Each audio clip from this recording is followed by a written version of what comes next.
here. Ire was much taller than Zoe. Even seated, her height was impressive, and her stony features depicted a perfect picture of a pissed-off Norse goddess. If, as a child, Zoe had been instructed to draw a pissed-off Norse goddess, she would have drawn Ire.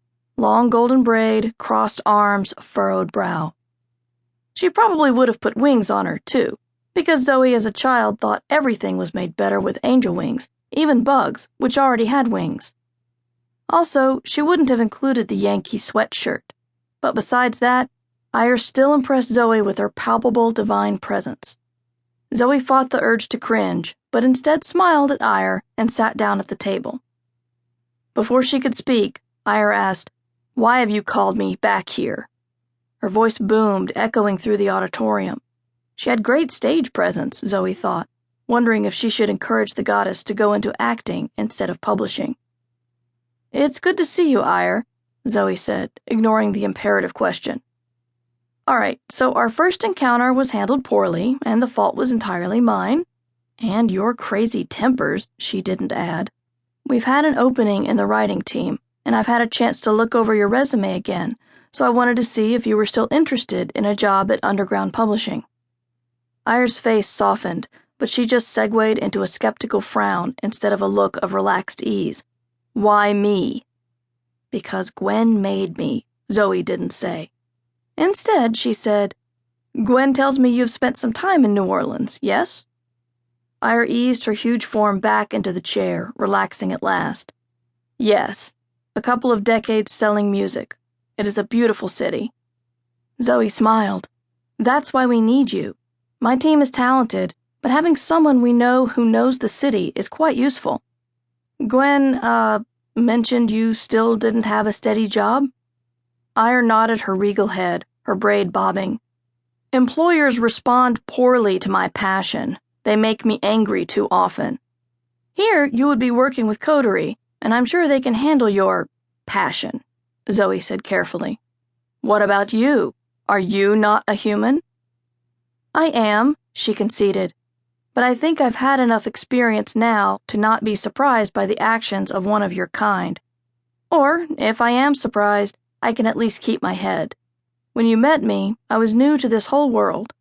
I've had some experience since then." She stopped, realizing she sounded as if she were interviewing for the job, not Ire. She bit her tongue inside her mouth. Ire smiled, a touch of malice on her broad face. "Oh? And where were you on December 8th? Hiding in your apartment from the scary Coterie?" Zoe's smile froze on her face. On December 8th, she had been fighting a crazy woman who was raising golems to attack the city of New York. Many had died, and the authorities had explained it away as an earthquake.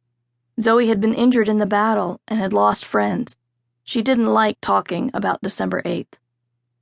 "Someday we'll have a drink together, and Gwen and I can tell you what happened the night of December 8th. She looked down at the table and shuffled Ire's resume papers around, surprised at the tears that sprang to her eyes when she thought of that night and her friends Morgan and Granny Goodmay, both of whom were gone. "But no," she finished, "I didn't hide." She took a deep breath to steady herself. "Your employment has been interesting through the centuries," she said, looking at the resume. "What can you tell me about your service to, sorry, I can't pronounce it. Menglod?" Ire nodded. "Menglod, or Freya, was my mistress, and I served her as a Valkyrie, choosing who lived and who died in war. After the wars died down, she had no more need of my service, so I spent time as a mead server to heroes in Valhalla." "From Valkyrie to food service. Got it," Zoe said, making a note. She would give Ire the job. Zoe had no other choice, but she had to go through the motions. "It seems you had a spot of unemployment here, some 12 centuries of it?" "Times were tough all over," Ire said. "And you applied to med school in 1975, but left because you didn't need medical training, since you already had divine healing power at your hand. I'm trying to find your New Orleans experience. Ah, here." She found the line she wanted on the resume. "The store Mama Pete's Records in New Orleans. You were assistant manager for 10 years. Did you stay in the city long after that?" "Some. I mostly traveled around."